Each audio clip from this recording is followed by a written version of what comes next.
why do you think that we haven't been able to create the power, sort of like a more evenly distributed power dynamic in all of this time, despite all the efforts?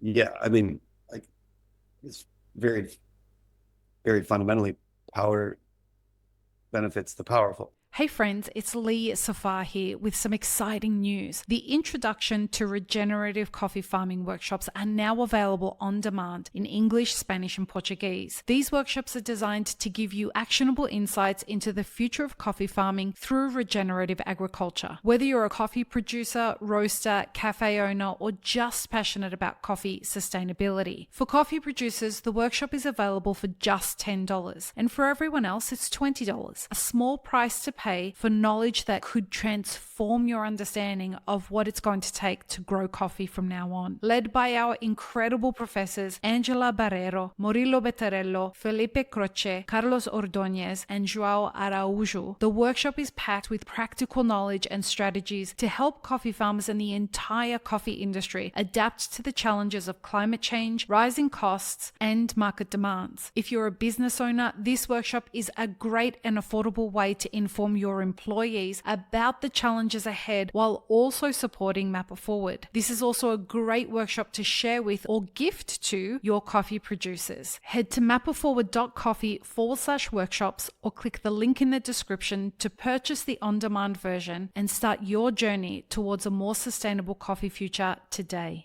Welcome to the Daily Coffee Pro by Mapper Forward, friends. I'm your host, Lee Safar, and this is episode 2 of a 5-part series with Nick Brown, the editor of Daily Coffee News by Roast Magazine.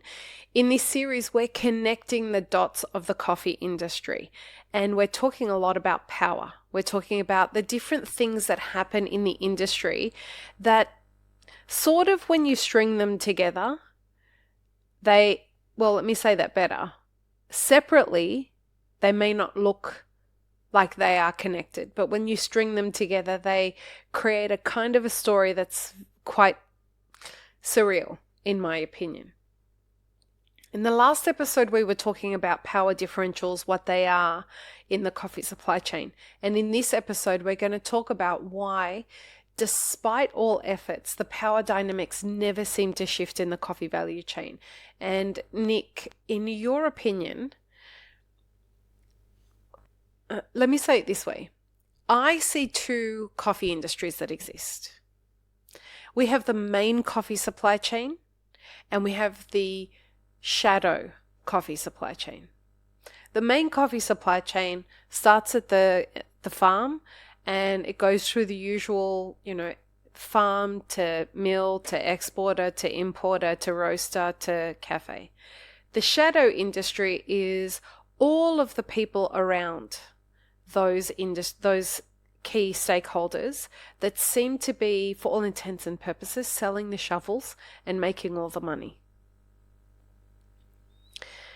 It seems like they're the ones that seem to have a lot of the power in this story. Do I see this wrong?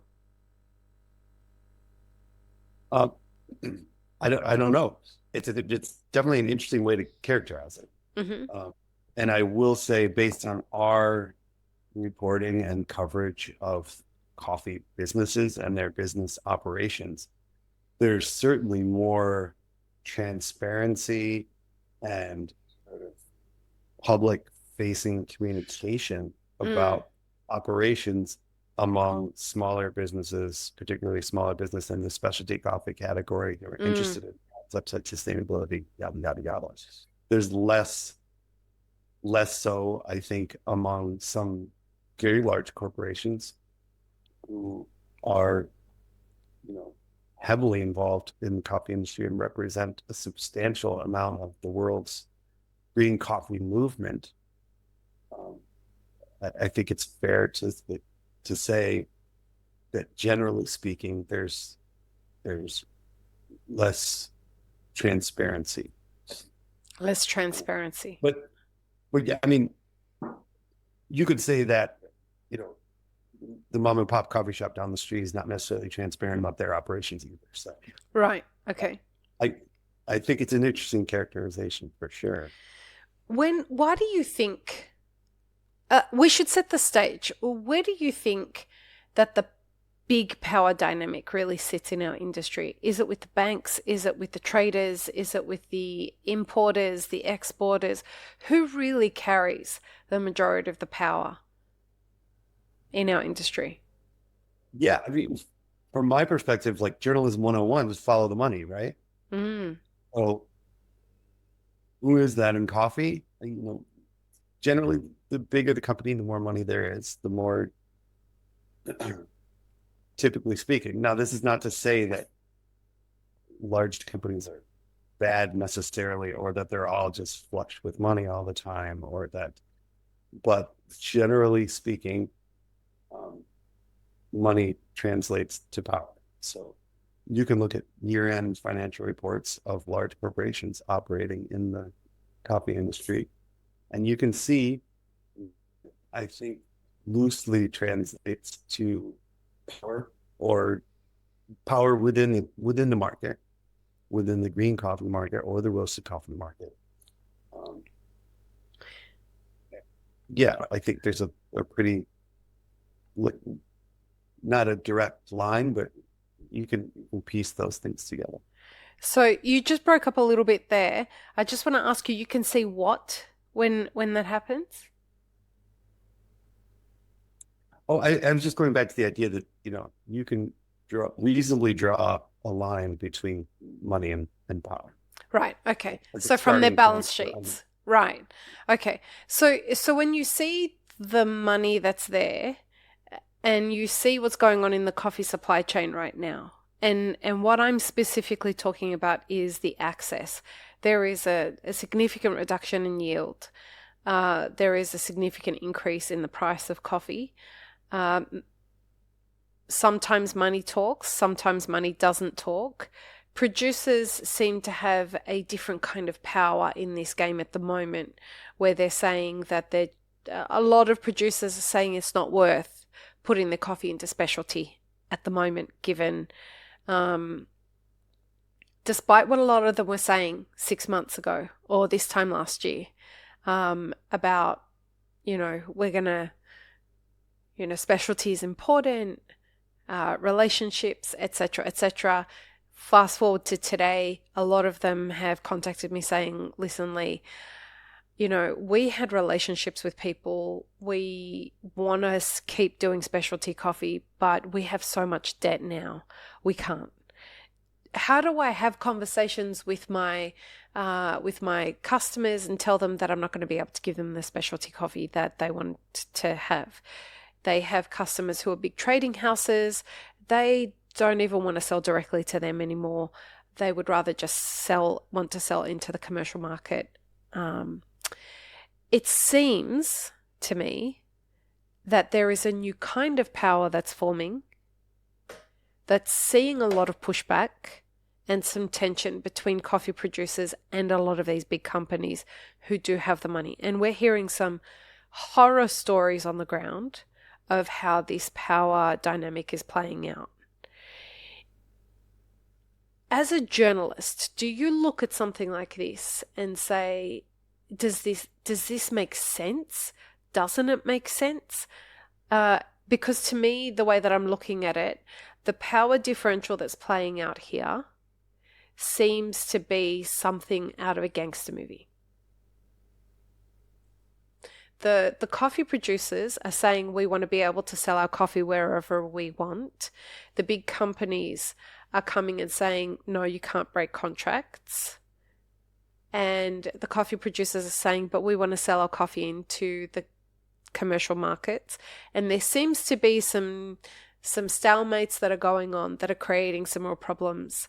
And there's something I'm not saying here that I'm just going to come out and say. There is criminal elements, allegedly criminal elements, cartels, etc., that are also in this mix here. What do you as a journalist look at this situation and think? Because I can't imagine that you've been sitting on the sidelines of this thinking, oh, this is very interesting, but there's nothing going on here. Mm-hmm. Yeah, I mean, Okay, without like addressing specific Yeah. allegations or what Hmm. have you, it's a difficult question to answer. Coffee industry is complex. It's generally opaque. There are many, many different parties involved, and there's different dynamics everywhere Hmm. playing.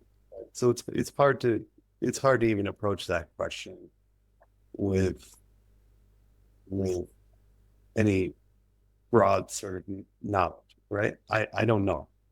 Um, we can look at case by case basis when information comes to us or we gather information, and we can analyze those dynamics or operations, and we can ask questions here and there. But to speak about that broadly is difficult for me to do. Okay, fair enough. I think there are this is probably more commentary on news media than it is on the coffee industry. The coffee industry has, since its inception, been largely shielded, I think, from a lot of scrutiny from the media. Hmm. And I think the reasons for this are many. Like the primary one being coffee is incredibly complex. It touches so many hands and actors before it finally reaches the consumer Hmm. that it's for me, if you're a mainstream journalist, it's hard to even get your head around. If you had to go write a story about coffee tomorrow, you You might can't. just throw your hands up in the air and say Mm. like, no way, this would take years to research. I've been covering the coffee industry for 14. I'm learning new things every single day. I Hmm. don't. Um, so yeah, I think historically speaking, the power dynamics within the coffee industry and even the general market dynamics have not been explored in nearly as much detail, um, critically as they ought to be By whom? by us, the news media, and by other interested actors, perhaps governments. Can you say more on that? Well, I didn't mean to really I didn't really mean to head that direction with Okay, this. no I'll problem. rescind that. Okay. We'll move in a different direction. Um, because what I do want to figure out here is that there are so many different power dynamics and differentials that exist in the supply chain.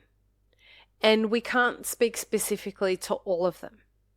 So perhaps if we pick one and we focus on a little bit, we can because all of them have such different massive conversations around them. There's the dynamics between the producer and the exporter. There's the dynamics between the producer and the importer, or the exporter and the importer, or the producer and the roaster and the cafe and their employees, the big corporations versus the small businesses, the traders versus the massive corporations, the speculators versus the producers. All of these different power dynamics play such a massive role in how coffee works, which really speaks to your point about the complexity of coffee.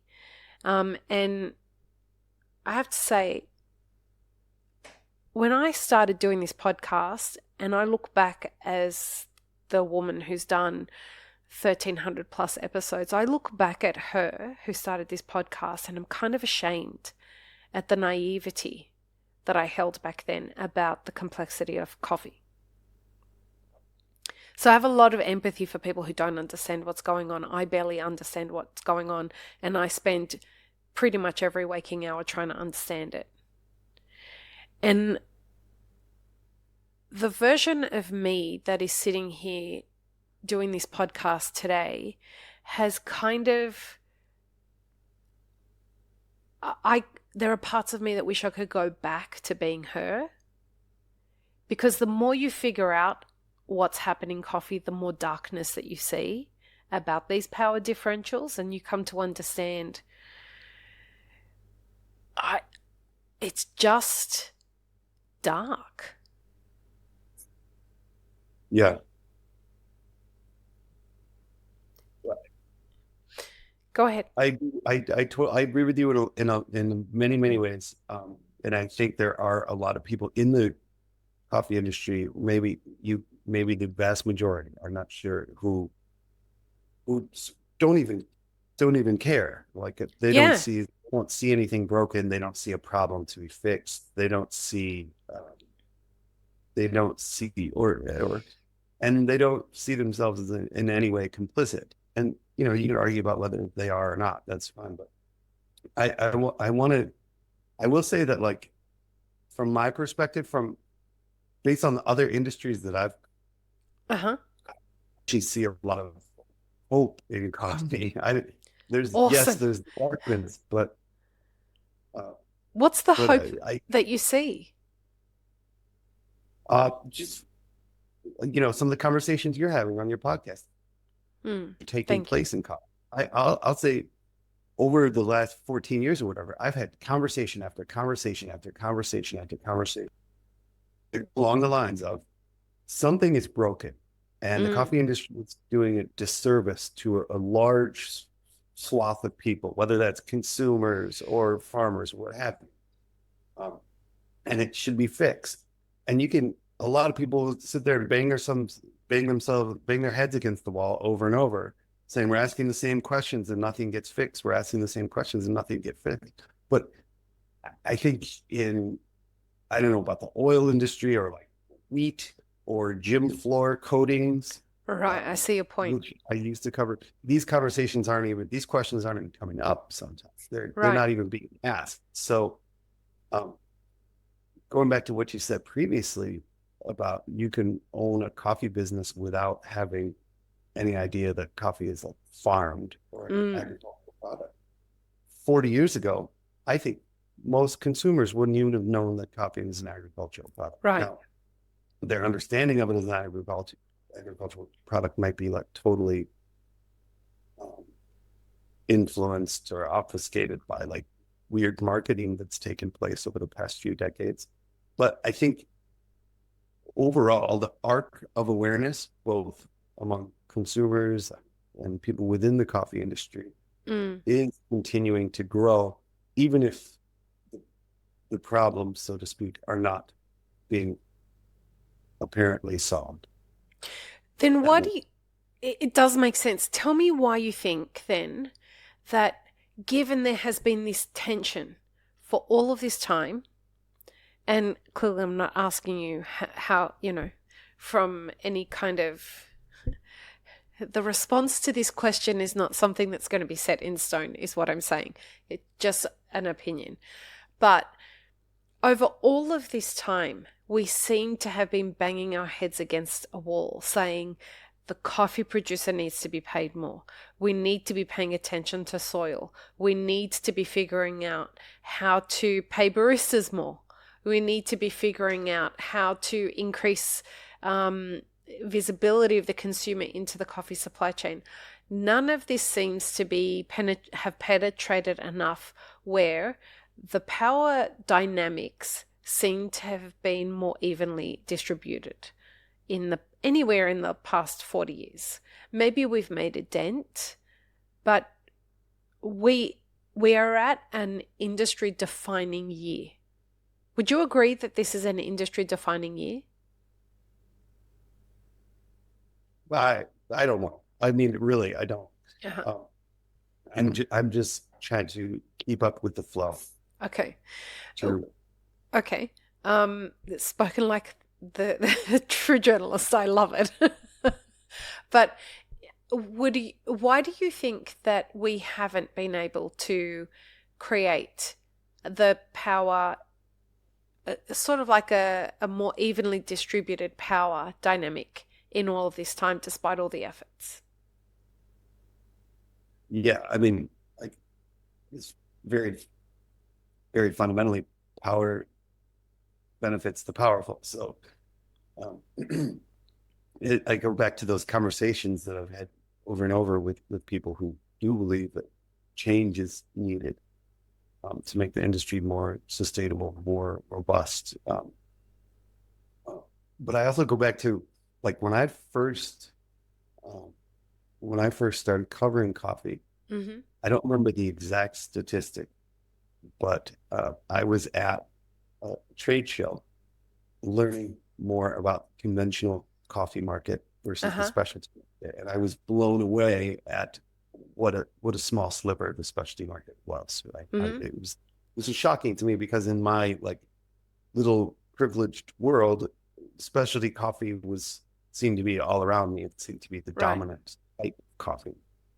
I didn't understand globally how vastly different that market landscape was. Um, and I think that is, of course, the specialty coffee segment has grown now, which has always been and continues to be how those specialty coffee purveyors can continue to increase that sliver, to grow that sliver of the market without compromising some of those fundamental ideals about what coffee is and who it serves. Mm-hmm. I think that challenge very much persists today. And so I don't know. I think this is obviously a huge year. There's a lot going on, but in terms of power dynamics, I don't see that much difference now, aside from maybe a little more consolidation here and there. I Yeah. don't see that much different now than what I saw 13 years ago when I came into this, 14 years ago. Right. I would agree with that. One thing that we definitely know that's happening is that the C market seems to be taking center stage right now. And that's what we're going to talk about in the next episode, folks. Whether the C market does the C market have any power in the specialty coffee industry? This is a very interesting thing to be examining, given what's been happening in the last few weeks with regards to the pricing of the C market, as well as with the availability of coffee. So join us for the next episode. Peace, love, and peanut butter. Have an amazing rest of your day. I really hope you enjoyed this episode, friends. Please don't forget to show us some love by subscribing, liking, commenting, and most of all, sharing this podcast with your friends. Check the show notes for links, including our sponsors and our Patreon. And stay tuned for more great conversations on the Daily Coffee Pro by Mapper Forward.